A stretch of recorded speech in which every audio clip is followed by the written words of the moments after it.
أشهد أن لا إله إلا الله وحده لا شريك له وأشهد أن محمدا عبده ورسوله أما بعد فأعوذ بالله من الشيطان الرجيم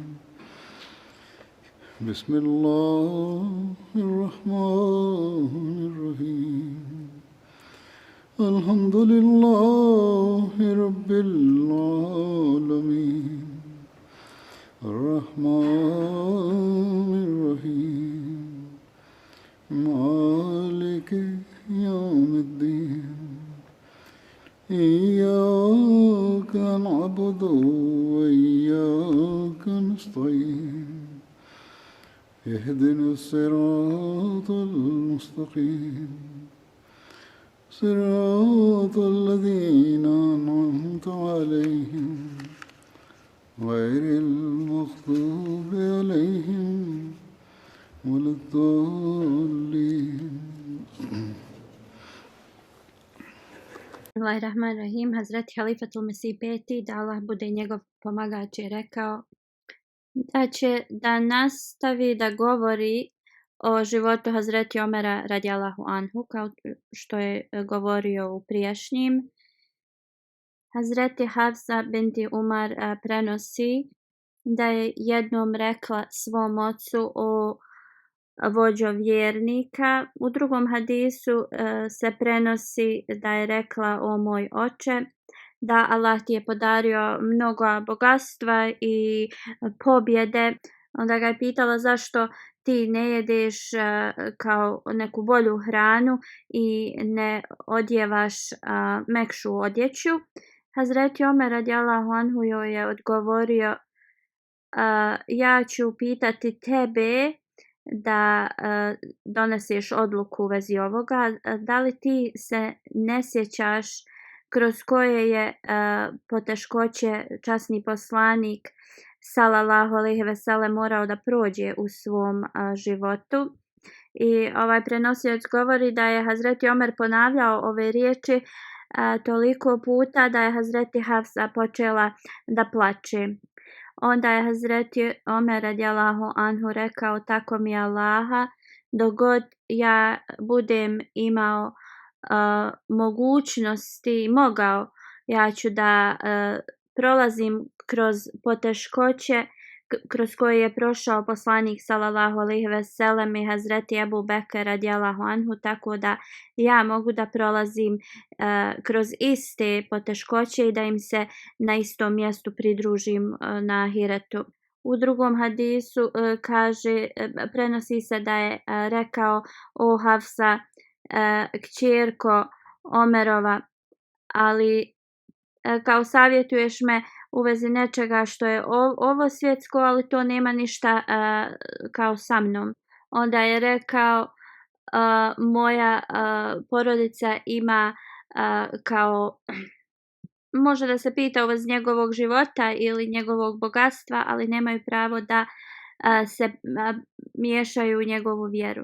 Drugim riječima, da jednostavno oni nemaju pravo da se miješaju u vezi načina na koji on svoj život živi. Hazreti Ikrima bin Halid prenosi da je Hazreti Hafsa, Hazreti Abdullah govorili Omeru radijallahu anhu da jede bolju hranu, tako da on bude kao snažniji, da se bori na Allahovom putu i upravlja umet.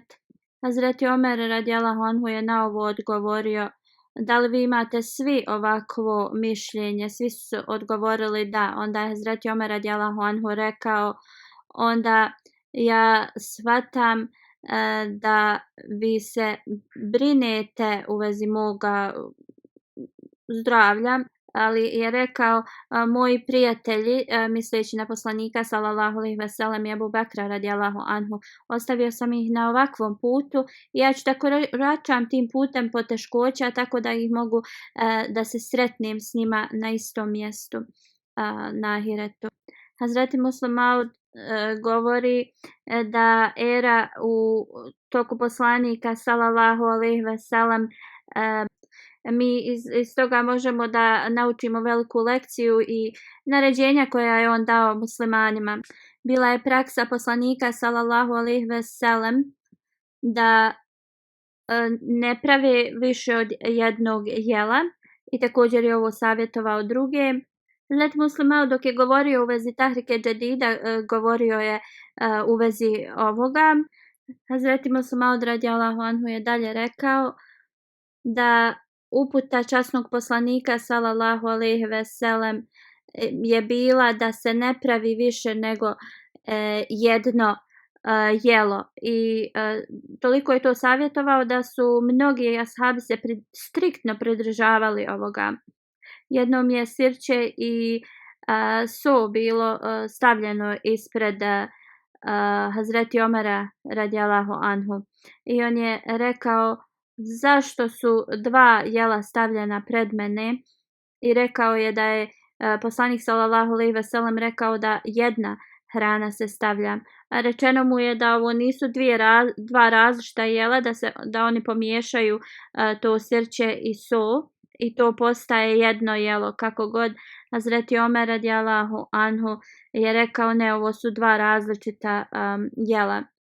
Iako možda poslanik sallallahu alejhi ve sellem nije mislio do ovakve mjere do koje je Hazreti Omer radijallahu anhu savjetovao ih, ali njegova želja je bila jednostavno kroz te savjete poslanika sallallahu alejhi ve sellem da muslimani trebaju da prihvate jednostavan život.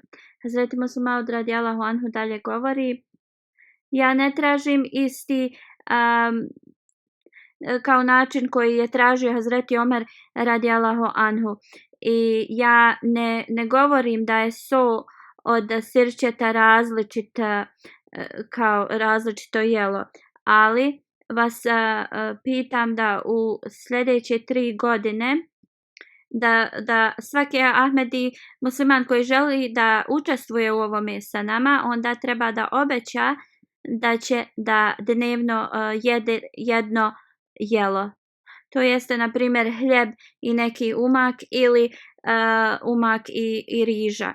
Znači, nećemo to brojati da su to dva različita jela, jer se to inače jede zajedno, ali ne treba da sad prave različita dva umaka da jedu sa njihovom rižom ili hljebom.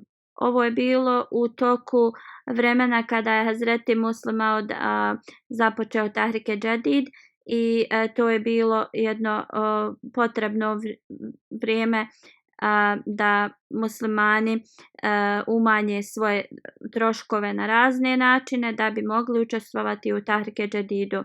Ali hvala dragom Allahu na današnjici ove restrikcije se ne uvode zbog toga što su mnogi u različitim, u boljem stanju, ali trebamo i dalje pokušati da živimo jednostavno. Hazreti Muslim Maud radijallahu anhu kaže da Allah dželešanuhu kaže da osoba ako želi da postane pravi sluga Allahov, onda je za njih vrlo podmorajuće da uzmu 2 faktora u trošenju svoje imovine. Prvo, osoba ne treba da se razasipa. Jesti hranu nije da se mi kao da jedemo radi zadovoljstva. Hrana je nama potrebna da dobijamo snagu i da smo zdravi i da naše tijelo može da funkcioniše. Također sa odjećom ne trebamo da budemo raskošni. Odjeća je da mi pokrivamo naše tijelo na jednostavan način i ovo možemo da vidimo da su i ashabi praktikovali. I kad je jednom Hazreti Omer radijallahu anhu putovao u Siriju, neki ashabi su imali na sebi odjeću koja je bila napravljena od svile. Hazreti Omer radijallahu anhu je bio vrlo razočaran s tim i rekao je nekim ljudima da bace na njih kao pijeska i rekao im je Da li ste vi toliko postali priklonjeni tom ugođaju da ste počeli i odjeću nositi napravljenu od svile? Jedan ashab je skinuo svoju tu košulju i ispod nje je bila jedna deblja košulja koja je napravljena od vune i rekao je Hazreti Omeru, mi ne nosimo ovu odjeću zato što se to nama sviđa, ali je to način od ovih ljudi ovdje koji žive i oduvijek ti ljudi su navikli da vide svoje vođe u ovakvim odjelima. I to je da bi držali taj politički level zemlje i zbog toga smo nosili tu odjeću. Ali mi nismo pod tim uticajem da mi trebamo da nosimo ovo. Uzvišeni Allah kaže da su ispravni i pravi sluge njegove oni koji ne rasipaju i ne troše svoj novac na te ugođaje ovog svijeta. Radije oni troše svoju imovinu na ono što je dobro i što je od koristi. Također osoba ne treba da bude škrta kad treba da troši svoju imovinu, to jeste za neke dobre svrhe.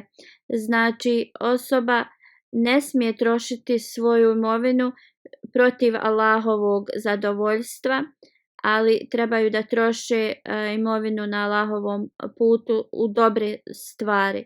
I ovo je vrlo potrebno da bi postigli Allahovu milost. Kako god neki ljudi ili troše mnogo ili su škrti. Hazreti Omer radijallahu anhu je bio toliko protiv odjeće koja je bila vrlo elegantna i vrlo skupa i nije volio ni da vidi zarobljenike u takvoj odjeći. Ovo se spominje u vezi perzijskog komadanta Hurmazana detaljno. Iako sam ovo spomenuo detaljno, spomenut ću neke sad detalje ukratko. Rečeno je kada su zarobili, kada se Hurmazan predao muslimanima, on je bio poslan kod Omera radijallahu anhu u Medinu, ali prije nego što je ušao u Medinu, muslimani su mu skinuli njegovu odjeću od svile, tako da može doći pred njih. Kada je Hurmazan došao kod Hazreti Omera radijallahu anhu, Hazreti Omer je pitao je li to Hurmazan, ljudi su rekli da.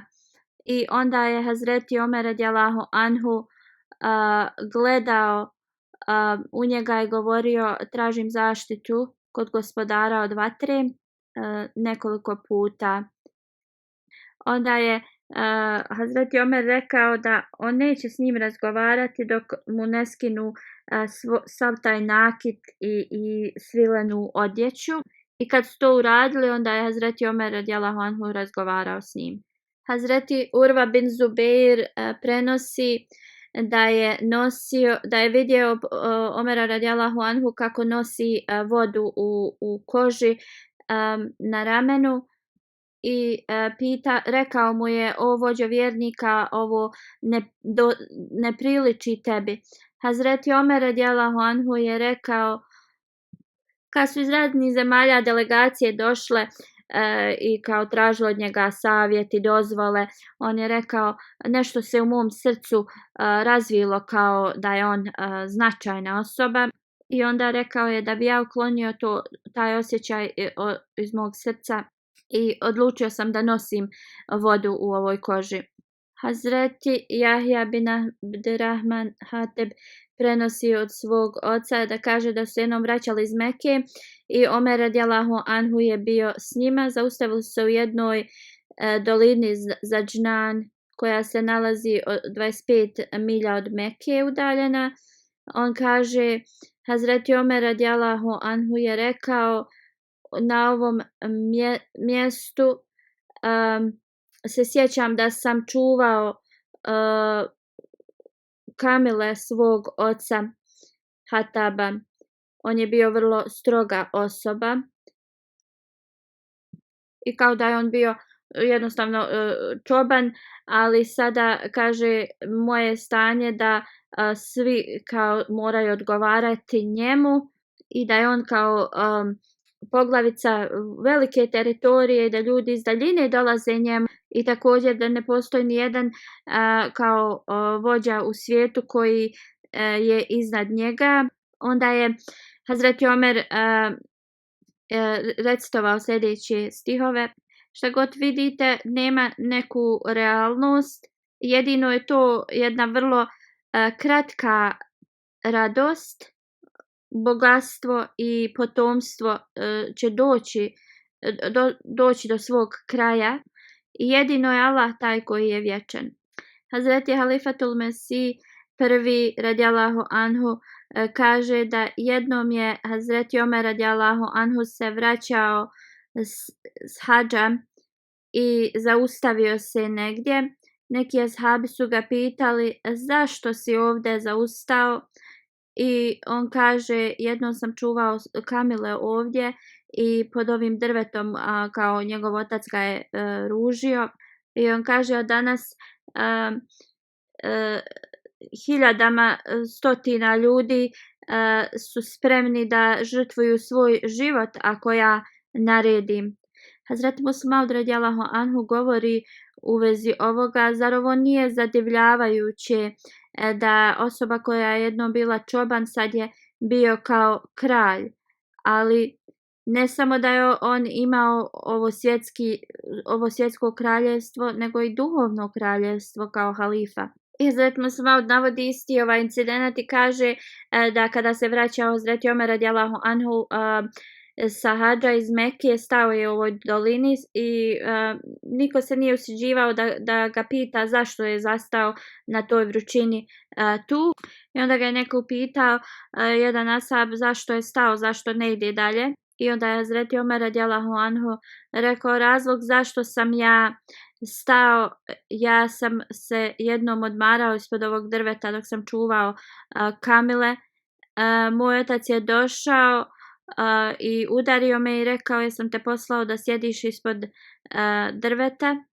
I kao takvo je bilo moje stanje, ali poslije prihvatanja poslanika sallallahu alejhi ve sellem, Allah dželešanuhu mi je dao status da ako danas naredim da hiljadama ljudi trebaju da se bore, oni bi jednostavno svi pristali i kao žrtvovali bi svoj život. I možemo da vidimo kroz ove primjere kako ljudi kakav je njihov život bio prije Islama i prihvatanja poslanika sallallahu alejhi ve sellem i kako se promijenio njihov život poslije. Hazreti Muslih Maud radijallahu anhu je rekao razlog zašto sam ja ovo naveo jeste da mi razmislimo o tome. Osoba koja je bila čoban, on je dobio i duhovni i ovo svjetsko znanje i trebamo da razmislimo da jednom je Hazreti Omer radijallahu anhu čuvao, znači bio čoban, ali s druge strane ljudi iz Europe koji imaju toliko znanja i znači školovani su, koriste neke stvari koje je Hazreti Omer radijallahu anhu započeo kao jedan veliki vladar i oni hvale način na koji on vladao. Na primjer, ako isto pogledamo na Hazreti Ebu Bekra koji je bio jedan trgovac, na današnjici možemo da shvatimo koliko je on bio intelektualan, ali to je znači sve crpio to znanje i inteligenciju iz časnog Kur'ana, jer osoba koja jednostavno očisti svoje srce, onda vrata znanja su otvorena njihovim srcima Znači svaka osoba treba da čita časni Kur'an, da razmišlja o časnom Kur'anu. Onda hadis od Džubeir bin Hubej koji prenosi, kaže da ljudi su došli kod Hazreti Omara radijallahu anhu i rekli su: o vođo vjernika, stvarno nismo vidjeli osobu koja je pravednija od tebe i strožija prema licemjerima od tebe. I onda je rekli su mu da poslije poslanika sallallahu alejhi ve sellem da je on najbolji među njima. Onda je jedna osoba rekla: vidjeli smo zaista među nama bolju osobu od Hazreti Omara radijallahu anhu poslije poslanika sallallahu alejhi ve sellem. Onda je Hazreti Omer upitao: o Aufe, ko je ta osoba? On je odgovorio: Ebu Bekr. Hazreti Omer radijallahu anhu je rekao: rekli ste istinu, a osoba koja je prva izgovorila te riječi da je kao on najbolja osoba poslije poslanika sallallahu alejhi ve sellem, to je laž. A on je rekao: tako mi Boga, Ebu Bekr je bio čistiji od mirisa, i naveo je da je on zasigurno nije kao Ebu Bekr radijallahu anhu. U jednom hadisu se prenosi da je Hazreti Omer i Hazreti Ebu Bekr radijallahu anhu nešto razgovarali i to je prešlo u argumenti. Hazreti Ebu Bekr je odlučio zato da ode, da se to ne bi eskaliralo, i kada je Hazreti Ebu Bekr pokušavao da ode, Hazreti Omer ga je držao za njegovu odjeću, govoreći: odgovori mi prije nego što ode. I dok je pokušavao da se otrgne od njega, mantil mu se poderao. Ebu Bekr radijallahu anhu je otišao tad kući.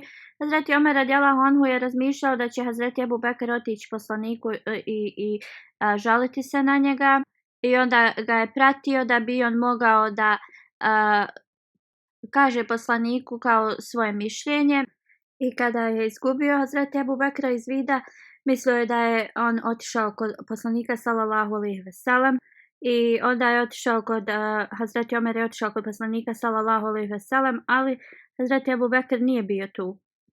I pošto je Hazreti Omer radijallahu anhu shvatio da je se pogrešno ponio prema Ebu Bekru radijallahu anhu, onda je rekao: Allahu poslaniče, uradio sam grešku, obhodio sam se prema Hazreti Ebu Bekru loše i nije njegova krivica. I kada je Omer radijallahu anhu otišao kod poslanika, neko je rekao Hazreti Ebu Bekru radijallahu anhu da je Omer otišao da se žali u vezi njega poslaniku sallallahu alejhi ve sellem, i onda je Hazreti Ebu Bekr mislio da treba da ode kod poslanika i da predstavi svoju stranu ovog problema. Kada je Hazreti Ebu Bekr radijallahu anhu došao kod poslanika sallallahu alejhi ve sellem, Hazreti Omer radijallahu anhu je tad govorio: o Allahu poslaniče, ja sam učinio grešku, ja sam se posvađao sa Ebu Bekrom i podarao sam mu košulju. I poslanik sallallahu alejhi ve sellem, na njemu se moglo vidjeti da je bio nezadovoljan ovim i rekao je: o ljudi, kao koji je vaš problem? Kada je cijeli svijet me odbio i bio protiv mene, tada je Ebu Bekr radijallahu anhu me prihvatio i pomogao mi na svaki način.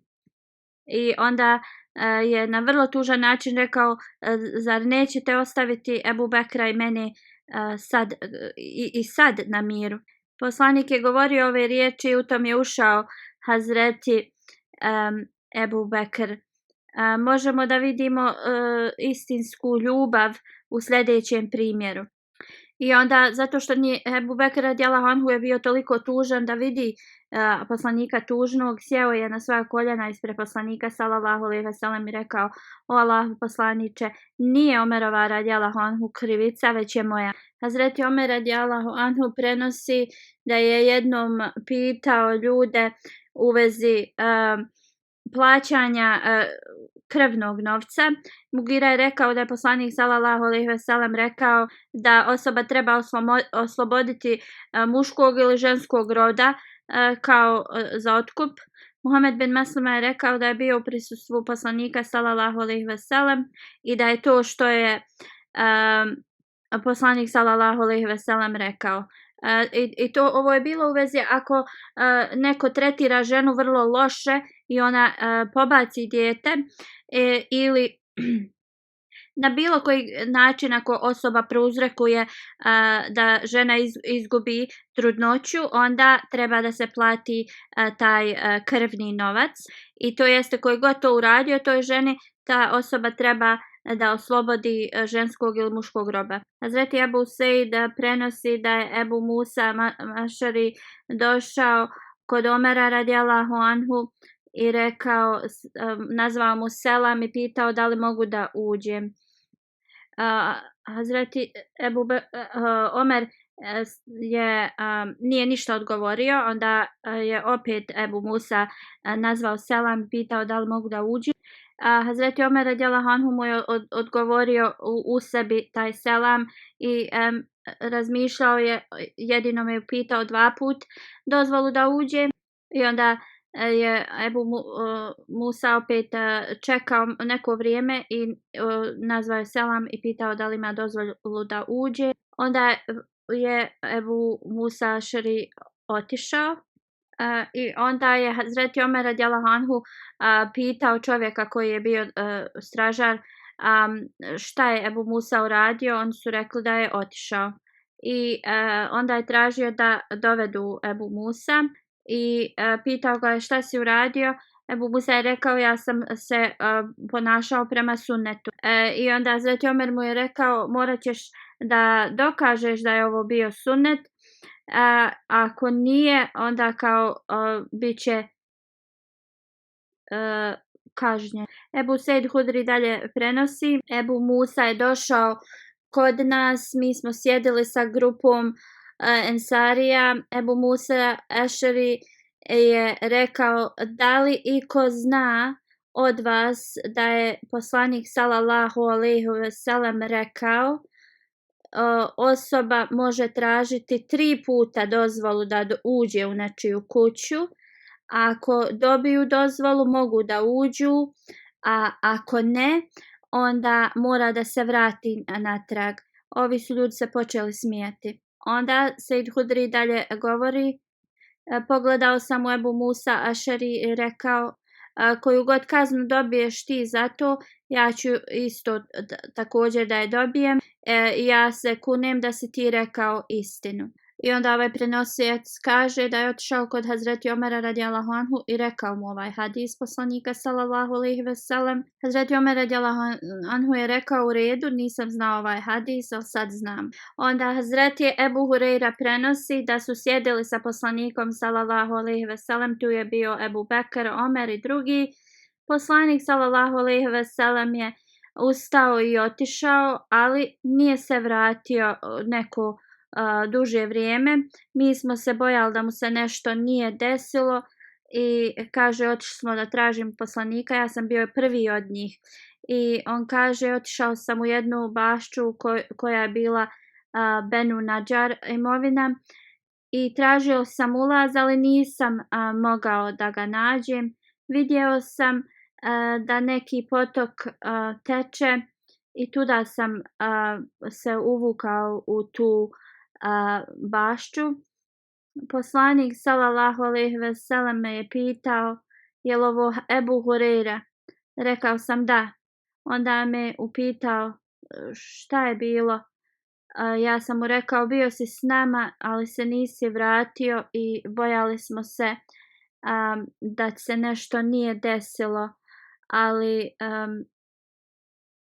i drugi kao traže poslanika sallallahu alejhi ve sellem.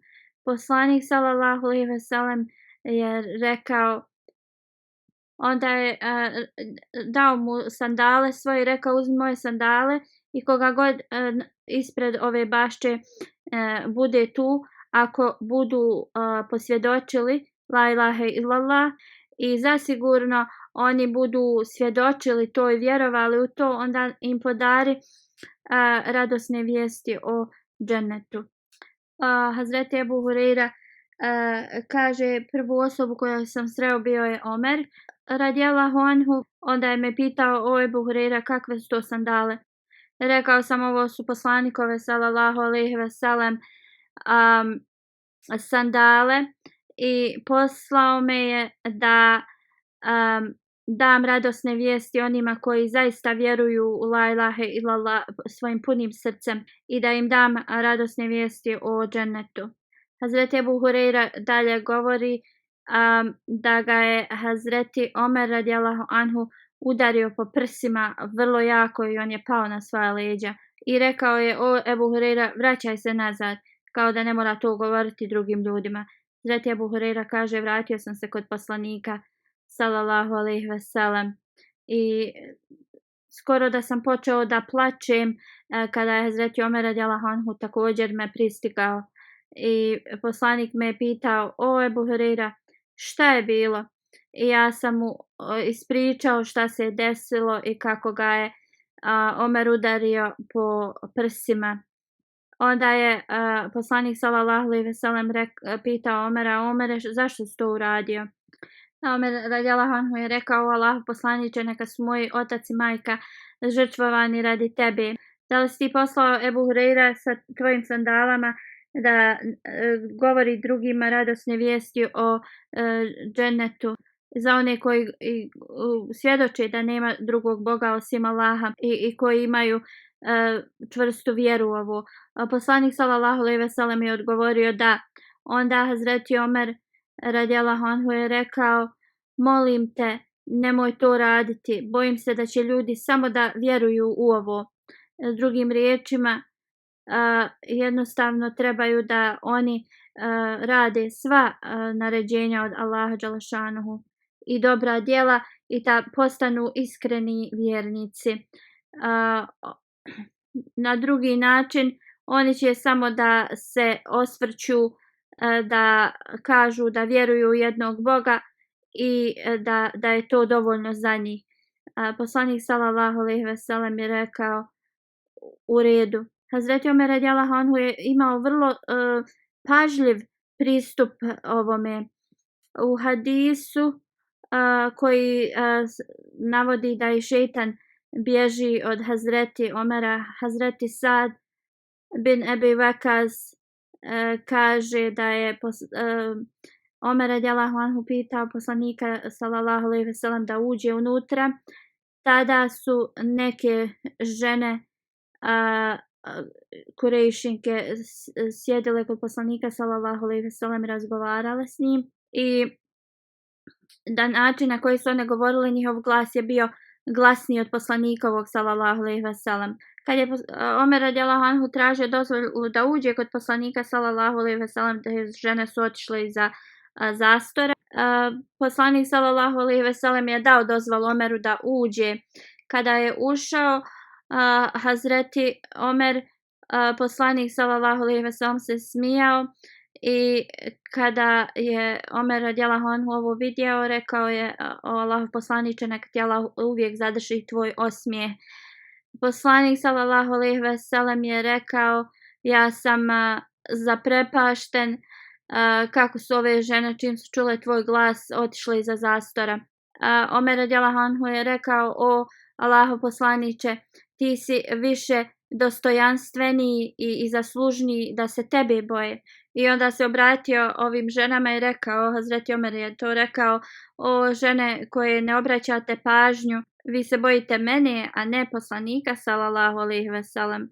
One su rekle: da, zaista, zato što si ti strog i imaš čvrsto kao srce, a poslanik sallallahu alejhi ve sellem nije takav. Onda je poslanik rekao: saslušaj me, sine od Hataba, kudem se onim u čijoj je ruci moj život, kad god šejtan prođe kao prema tvom putu, on zaista pobjegne. Hazreti Ajša radijallahu anha kaže da jednom dok je poslanik sallallahu alejhi ve sellem sjedio, neka su djeca bila kao počela da galame, neka abesinka plesala i djeca su oko nje skakala.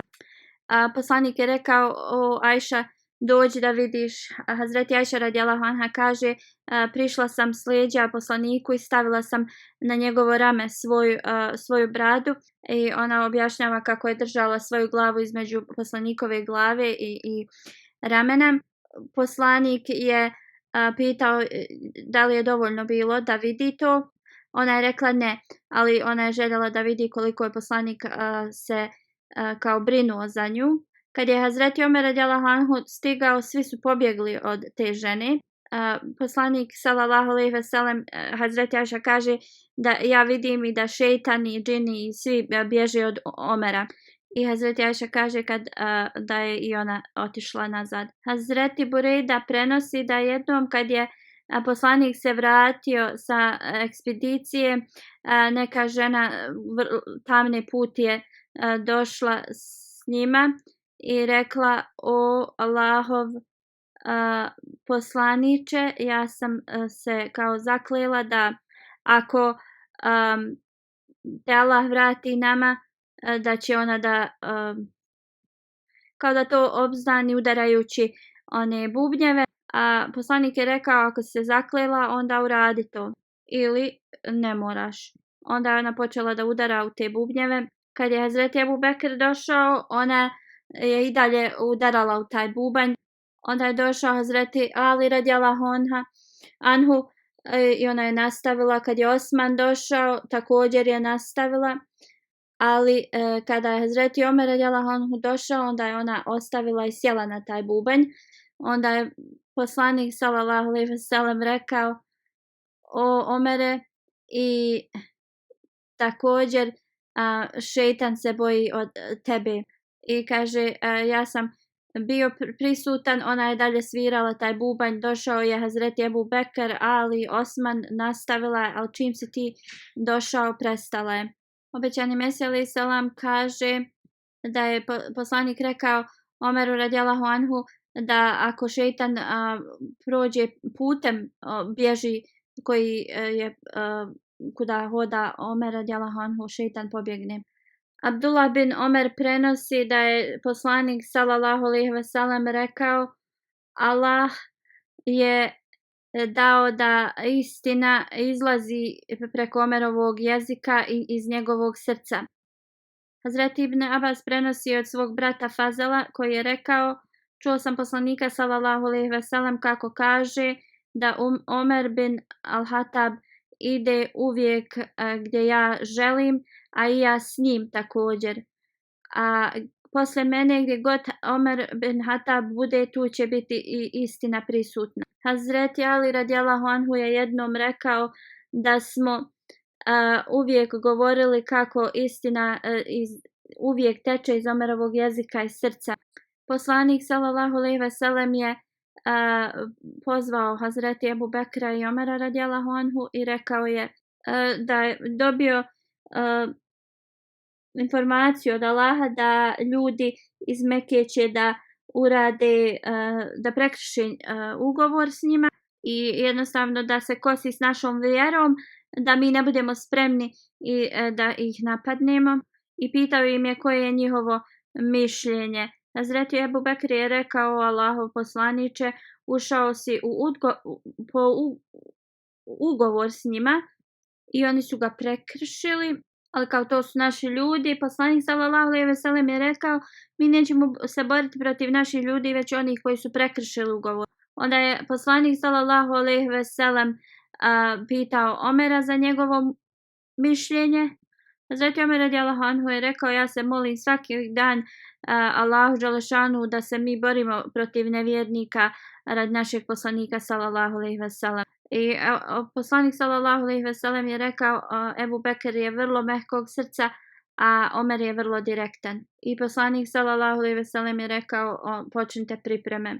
I onda je poslanik poslao oglas da kogod vjeruje u Allaha i njegovog poslanika, svim tim plemenima okolo, da trebaju da dođu u Medinu u početku Ramazana, i tu se skupilo hiljadama ljudi i onda su krenuli.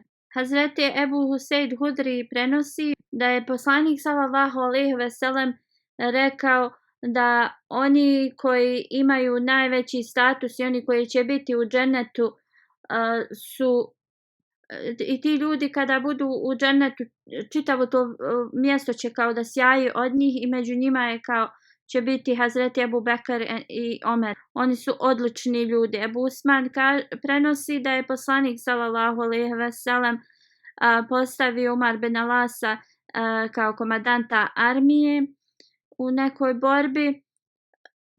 To je borba bila jedan dan hoda udaljen od Medine. Amir kaže, kad sam se vratio, pitao sam poslanika koja je njemu najdraža osoba. Poslanik sallallahu alejhi ve sellem je rekao Ajša. Onda sam ga pitao od muškaraca, a poslanik je rekao otac Ajšin. Onda sam rekao ko poslije, poslanik sallallahu alejhi ve sellem je rekao Hazreti Omer. I onda je naveo još neke druge ljude. Hazreti Enes prenosi da je poslanik sallallahu alejhi ve sellem sjedio sa muhađirima i ensarijama i da su uvijek tu bili Ebu Bekr i Omer radijallahu anhu i nijedna ova grupa ljudi ne bi gledali u poslanika osim Omera i Ebu Bekra radijallahu anhu. Gledali bi direktno u poslanika i imali bi osmijeh na licima, a i on bi onda gledao njih i nasmijao bi se njima. Ibn Umar prenosi da je jednom poslanik izašao iz svoje kuće i bio je sa Ebu Bekrom i Omerom radijallahu anhu i ušli su u džamiju. Jedan je bio na desnoj, jedan na lijevoj strani i držao ih je za ruke i poslanik sallallahu alejhi ve sellem je rekao ovako ćemo na sudnjem danu da budemo oživljeni. I jedan isto hadis prenosi da je poslanik kad je vidio Omera i Ebu Bekra radijallahu anhu rekao da su to oči i uši. Džabir bin Abdillah prenosi da je Hazreti Omer radijallahu anhu rekao Ebu Bekru radijallahu anhu o ti koji si najbolji posle poslanika sallallahu alejhi ve sellem. Onda je Ebu Bekr rekao ako ti ovo govoriš, onda ću da ti kažem da je poslanik sallallahu alejhi ve sellem rekao da sunce nije zasjalo ni na kome kao boljoj osobi od Omera.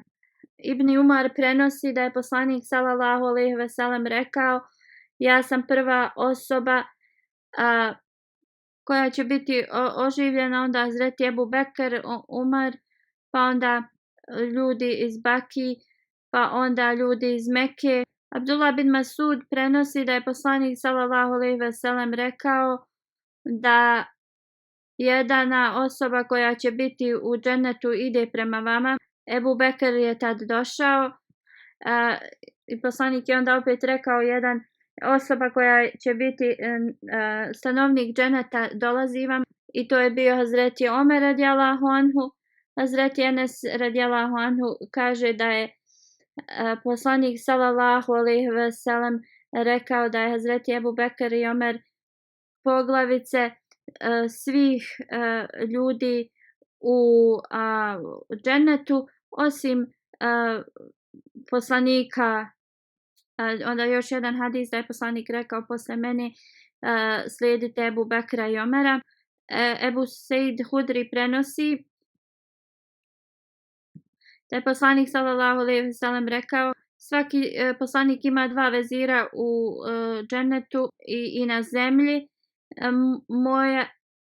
Moja dva vezira su Džibrail i Mikail u džennetu, a na zemlji to su Ebu Bekr i Omer. Hazreti Uzejfa prenosi da su sjedili s poslanikom sallallahu alejhi ve sellem kad je rekao ja ne znam koliko ću ostati među vama, ali morate slijediti ovu dvojicu posle mene. To su bili Ebu Bekr i Omer.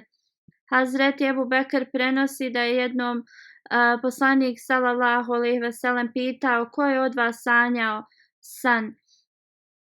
Jedna osoba je rekla ja sam sanjao da se vaga spustila s neba i da je ta vaga vagala poslanika i Ebu Bekra i da je poslanikova vaga bila teža.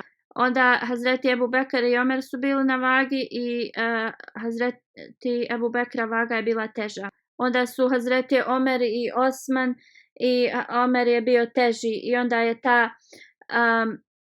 vaga bila odnesena Prenosioc kaže vidjeli smo nezadovoljstvo poslanikovog lica i u drugom hadisu se spominje da je poslanik sallallahu alejhi ve sellem rekao da je ovo hilafet poslije njega i poslije toga Allah će da uspostavi monarhiju. Abdi Hajr prenosi da je Hazreti Ali radijallahu anhu stajao na mimberu i rekao: o ljudi, da li da vam ne kažem ko je bio najbolja osoba poslije poslanika sallallahu alejhi ve sellem u ovom umetu.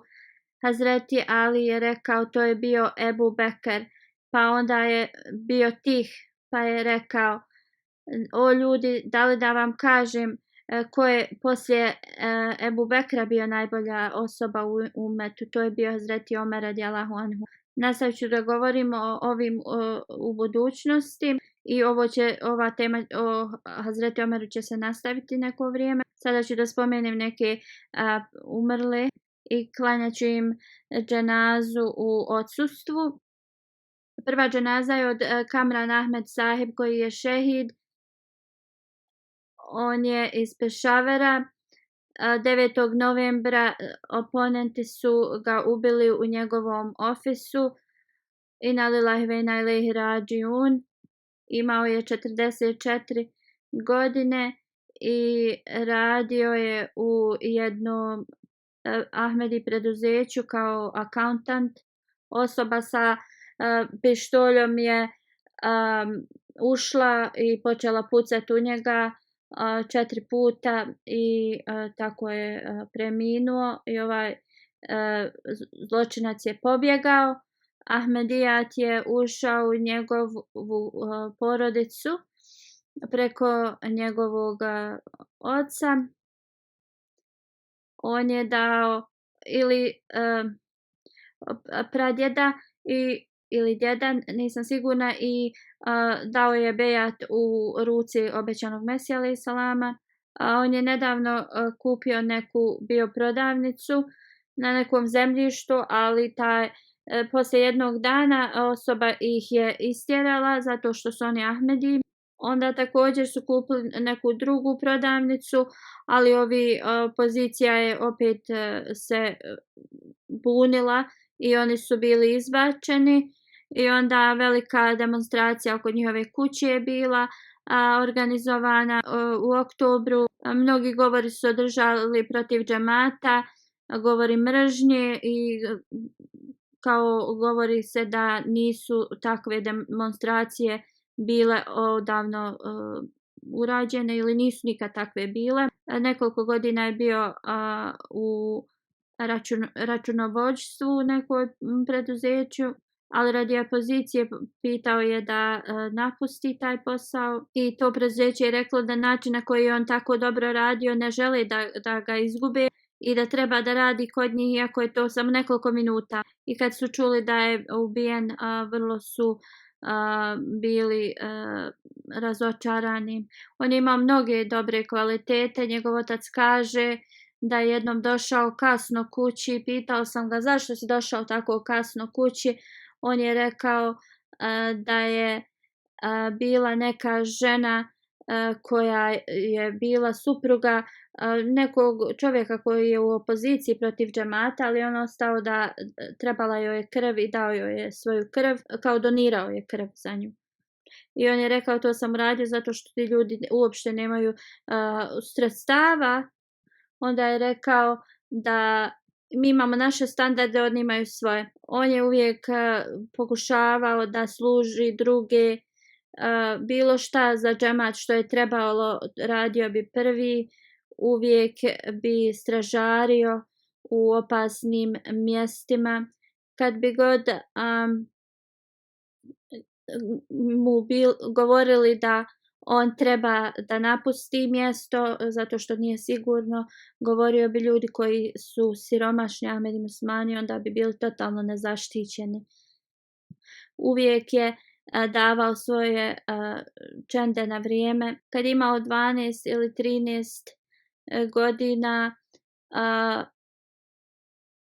bio je pritvoren, policija ga je pritvorila zato što je dijelio neke brošure džematske, ali su ga pustili sljedeći dan. Njegov otac kaže da je sanjao san 2 dana prije njegovog ubistva i kao neka žena je čistila njihovu kuću i rekla ona to radi jer Halifatul Mesih IV dolazi. I malo vremena poslije Halifatul Mesih IV rahmullah je došao i uzeo je Kamaran sahiba za ruku i rekao mi ćemo da boravimo zajedno i ti ćeš da budeš uz mene. Hvala Allahu, on je bio dio vasijeta, svi su ga voljeli u njegovom mjestu, imao je veliku ljubav prema hilafetu, iza sebe ostavlja svoje roditelje, suprugu, 3 djece, 13, 11 i 9 godina. Da uzvišeni Allah bude zaštitnik ove djece i da svima podari sabor i da Allah mu podari oprost i uzdigne njegov status. Molite se za njegovu majku koja boluje od kancera, da Allah je blagoslovi. Dr. Mirza Nubeir Ahmed sahib i Aisha Ambar Said sahiba, oni su oba dvoje preminuli u Milwaukeeu u Americi u saobraćajnoj udesu. Dr. Mirza je Nubeir imao 35 godina, inna lillahi wa inna ilaihi rađiun. Njegov pradjed je bio ashab obećanog Mesije alejhi selama. Njegova nana je bila kćerka od dr. Mastera Abdurrahmana sahiba. Također pradjed po majci mu je bio ashab obećanog Mesije alejhi selama. Imao je mnogo osoba u familiji koji su bile ashabi obećanog Mesije. 2012. se doselio u Ameriku. U 17. godini je se pridružio vasijet. On je služio kao kaid Međalis Hudamul Ahmedija i rečeno je da je on najviše donirao za džamiju u Milwaukeeu. Iza sebe ostavlja oca i majka. Oni služe u Islamabadu džamatu, sestra Nadija i 2 braće. Njegova supruga Aisha Ambar je bila s njim i ona je preminula. Otac joj je Said Shah iz Japana i sestra od Said Ibrahim koji je također misionar u Japanu. I kao što sam spomenula, ona je bila sa svojim mužem i preminula je 2 dana poslije. Ona je služila u MTA International i prevodila je na japanski jezik moje hutbe. Iza sebe ostavlja oca, majku, 3 braće i sestru. Ibrahim sahib koji je misionar u Japanu kaže ona je toliko mi pomagala sa prevodima na japanski, iako je ona učila farmaciju. Bio sam iznenađen načinom njenog prevođenja na japanski. Njena sestra kaže da je njena sestra imala listu koja je bila, jedna je lista bila moj ovo svjetski život, druga moj duhovni život i naravno raspored njenih dnevnih aktivnosti je bio na toj ovo svjetskoj listi, dok drugo je bilo u vezi džamata i drugih njenih duhovnih potreba. Uvijek je razmišljala o uputama i riječima halife i to bi također govorila svojoj braći i sestri i govorila bi o svojim japanskim prijateljima u vezi učenja islama, da uzvišeni Allah im podari oprost i podari milost i uzdigne njihov status. Chaudhry Nasir Ahmed sahib, sljedeća je džanaza. On je bio finansijski sekretar u Karačiju. U 69. godini je preminuo u Rabi, inna lillahi wa inna ilaihi rađiun. Kada je preminuo, klanjao je sabah namaz i na drugom rekatu sabah namaza klanjala je njegova supruga i brat s njim. Umro je na seđdi srčanog udara. Bio je Musi, hvala dragom Allahu, i obećani Mesija alejhi selam je rekao, osoba koja premine dok klanja, to je vrlo kao časan status. Njegov otac je isto poslije penzionisanja služio džemat 25 godina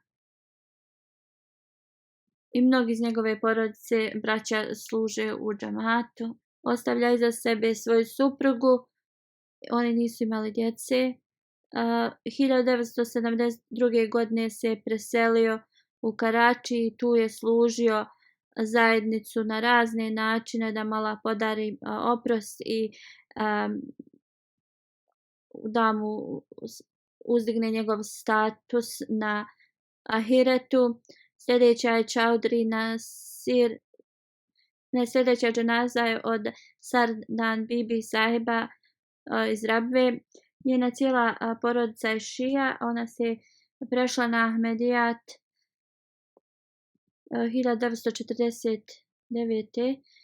Njena porodica je rekla da joj je muž postao nevjernik, kao da se ona treba vratiti njima. Njena porodica znači nisu Ahmedi postali, a rekli su zato što je njen muž postao kao nevjernik, treba da se vrati ona njima. Ona je rekla svojoj porodici, ja sam sad postala prava muslimanka, s vama sam samo klanjala sabah, a sad klanjam 5 dnevnih namaza i također tahadžud i ne želim da vam se vratim. I nakon 14 godina kad je ponovo vidjela svoje roditelje, oni su bili vrlo hladni prema njoj i nikada njihova srca nisu omekšala i nisu joj nikad došli u posjetu. Ona je zaista volila zajednicu i bila je predana hilafetu, brinula se za siromašne, bila je vrlo pobožna, iskrena, bila je Musija, ostavlja 3 sina, 4 kćerke. Abdurrahim Saib, najstariji sin, koji služi u Sierra Leonu 5 godina u Nusret Jahan, i najmlađi sin joj je misionar u Kamerunu. On je glavni misionar i emir te zemlje i zbog svoje službe nije mogao prisustvovati majkinoj dženazi.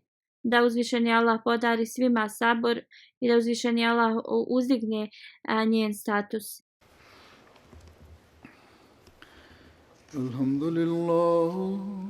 Alhamdulillah, nahmaduhu wa nasta'inuhu wa nastaghfiruhu.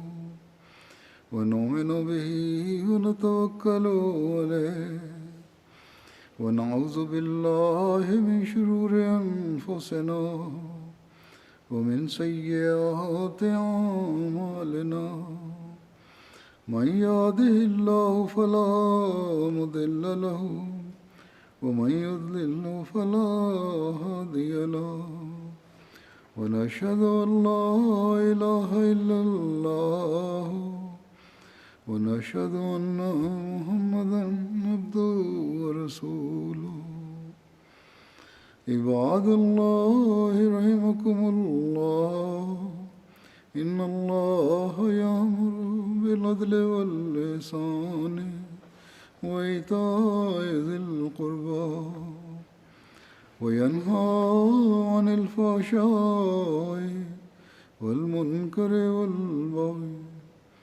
يعظكم لعلكم تذكرون اذكروا الله يذكركم وادعوه يستجب لكم ولذكر الله أكبر